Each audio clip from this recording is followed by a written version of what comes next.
Hello everyone, welcome back to our YouTube channel medical skill. So आज के इस video में हम लोग डिस्कस करने वाले हैं अबाउट ANM GNM कोर्सेज। जी हाँ, जैसा कि आप लोगों को पता होगा कि ANM GNM एक तरह का नर्सिंग कोर्स ही होता है। सो इसी के बारे में आज डिटेल में हम लोग डिस्कस करने वाले हैं इस वीडियो में। तो चलिए मैं आप लोगों को एक ओवरव्यू बता देती हूँ कि आज बेसिकली हम लोग किन किन टॉपिक्स पे बात करने वाले हैं। तो सबसे पहले डिस्कस करेंगे कि ANM GNM कोर्सेज़ क्या है, कोर्सेज़ के ड्यूरेशन कितने होते हैं, एलिजिबिलिटी क्राइटेरिया क्या है, दोनों के बारे में ही ANM का एलिजिबिलिटी क्राइटेरिया क्या होता है और GNM का एलिजिबिलिटी क्राइटेरिया क्या है। एंड उसके बाद हम लोग डिस्कस करेंगे सेपरेटली कि सिलेबस क्या होता है या ना है, किस तरह के क्वेश्चंस आते हैं, ये सब कुछ हम लोग इसी वीडियो में डिस्कस करने वाले हैं। So make sure watch the video till the end, क्योंकि ये वीडियो होने वाली है इंटरेस्टिंग के साथ साथ इन्फॉर्मेटिव भी। तो चलिए इस वीडियो को स्टार्ट करते हैं। तो दोस्तों सबसे पहले हम लोग बात करते हैं कि ANM GNM होता क्या है। ओके, तो जैसा कि मैंने आपको स्टार्टिंग में बताया कि ANM GNM एक तरह का नर्सिंग कोर्सेज ही है। GNM stands for general nursing midwifery and ANM stands for auxiliary nursing midwifery.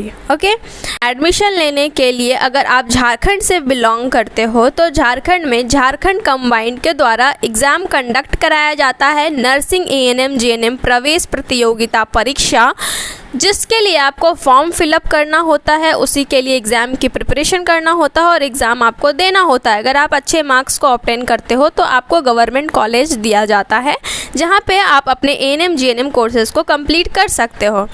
ना नेक्स्ट हम लोग बात करते हैं कि इन दोनों कोर्सेज़ को कंप्लीट करने का ड्यूरेशन क्या होता है, कोर्स ड्यूरेशन क्या होता है। तो सबसे पहले हम लोग बात करते हैं ANM का।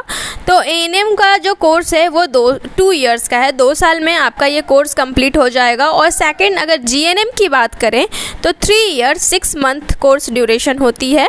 कोर्स ड्यूरेशन का मतलब आप समझ रहे होंगे, प्रशिक्षण की अवधि। ठीक है, तो ANM आपका अगर आप गवर्नमेंट कॉलेज से करते हो तो ज़्यादा बेटर होता है, और अदरवाइज़ अगर आपको गवर्नमेंट कॉलेज अलॉट नहीं हो पाता है तो आप प्राइवेट कॉलेज के लिए भी जा सकते हो। एंड नेक्स्ट हम लोग बात करते हैं कि एलिजिबिलिटी क्राइटेरिया क्या होगी। तो ANM GNM जैसा कि आपको पता है कि दोनों अलग अलग तरह के कोर्सेज़ हैं। ठीक है, तो दोनों की ही एलिजिबिलिटी क्राइटेरिया स्लाइटली डिफरेंट है, जो कि मैं आपको बताने वाली हूँ। प्लीज़ ध्यान से सुनिएगा और स्लाइड आपको जो नज़र आ रहा होगा स्क्रीन पे उसका स्क्रीनशॉट लेकर के आप पढ़ भी सकते हो।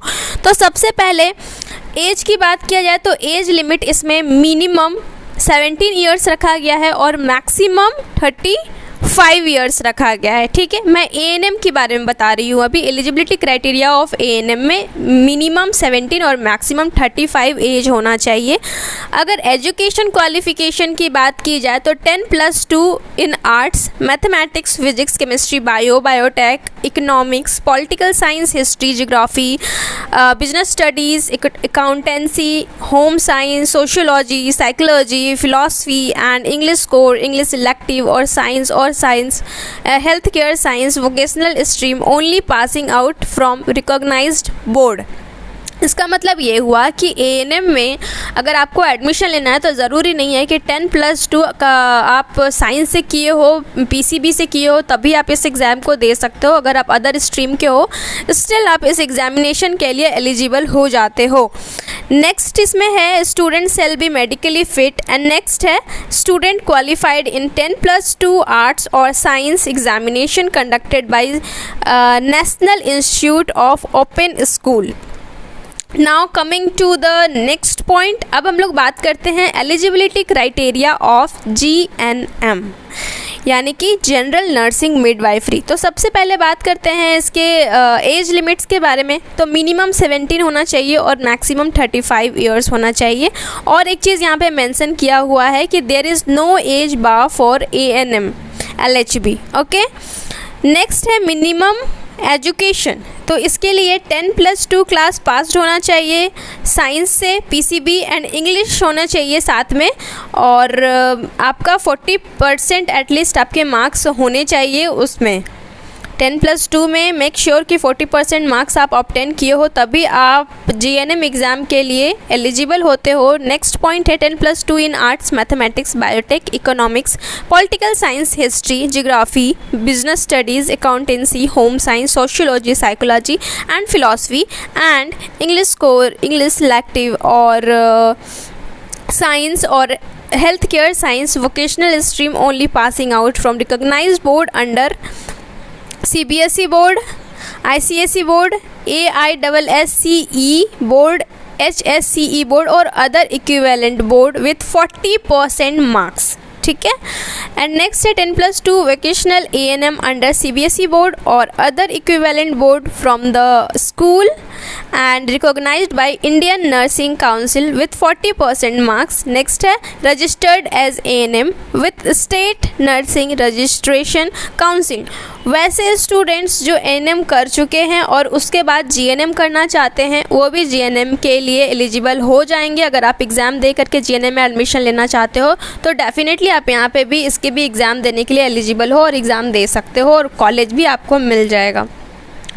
नाउ लास्ट पॉइंट हम लोगों का रखा गया है कि सिलेबस क्या होता है। ठीक है, जो सबसे बड़ा मुद्दा है और बहुत स्टूडेंट्स कंफ्यूज्ड रहते हैं सिलेबस को लेकर के, और सही बात है क्योंकि हमें किसी भी एग्ज़ाम को क्रैक करना है तो हमें उसके लिए पता होना चाहिए कि उसका सिलेबस क्या है, ताकि उसके अकॉर्डिंग आप अपने पढ़ाई को आगे बढ़ा सको।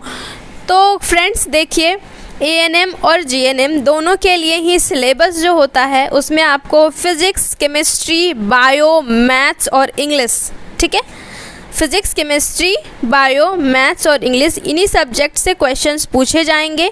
प्रत्येक सब्जेक्ट से 30-30 क्वेश्चन 30-30 मार्क्स के पूछे जाएंगे, यानी कि एक क्वेश्चन 1 मार्क्स का होगा। हालांकि जो इसका ऑफिशियल नोटिफिकेशन आउट हुआ है उसमें निगेटिव मार्किंग का कहीं भी जिक्र नहीं किया गया है। तो अगर उस तरह से आप देख लीजिए कि इंग्लिश में 30 क्वेश्चंस आएंगे 30 मार्क्स के, फिजिक्स, केमिस्ट्री, बायो, मैथ्स में 30 क्वेश्चंस आएंगे, तो टोटल मिला करके हो गया 150 मार्क्स के आपके क्वेश्चंस पूछे जाएंगे कॉम्पिटिटिव एग्ज़ाम्स में, झारखंड कंबाइंड कॉम्पिटिटिव एग्ज़ाम में। तो आपको basically in physics, chemistry, maths और बायो के लिए और इंग्लिश के लिए प्रिपेयर रहना है। इंग्लिश आपको पढ़ना है +2 लेवल का, यानी इंटरमीडिएट लेवल के इंग्लिश को आपको प्रिपेयर करना है।